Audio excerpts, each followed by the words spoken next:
एक गांव में एक बूढ़ी औरत अपने बेटे, बहू, पोते और पोती के साथ झोपड़ी में रहती है। एक दिन अचानक उसके बेटे की मौत हो जाती है और कुछ दिनों बाद उसकी बहू भी अपने बेटे के साथ घर छोड़कर चली जाती है।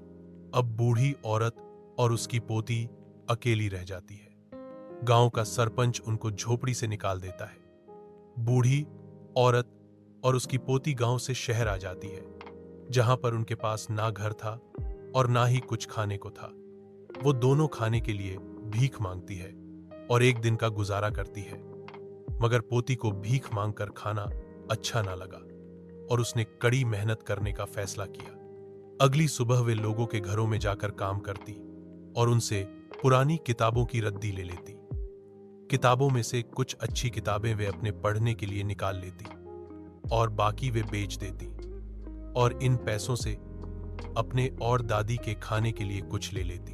वक्त बीतता गया, पोती बड़ी हो गई और दादी और बूढ़ी हो गई। अब उनके पास रहने को घर था और घर में आराम की सब वस्तुएं थीं।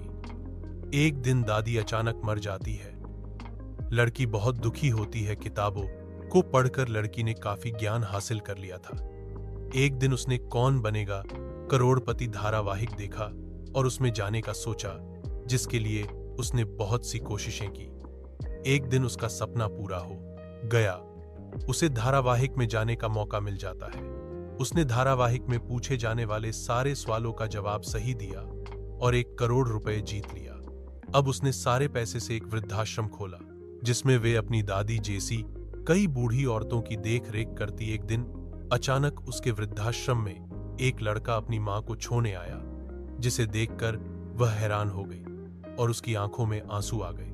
जे कोई और नहीं, उसकी अपनी मां थी, जो उसे 20 साल पहले लड़की होने के कारण दादी के पास छोड़कर चली गई थी और वे लड़का उसका भाई था। मां की आंखों में अफसोस के आंसू थे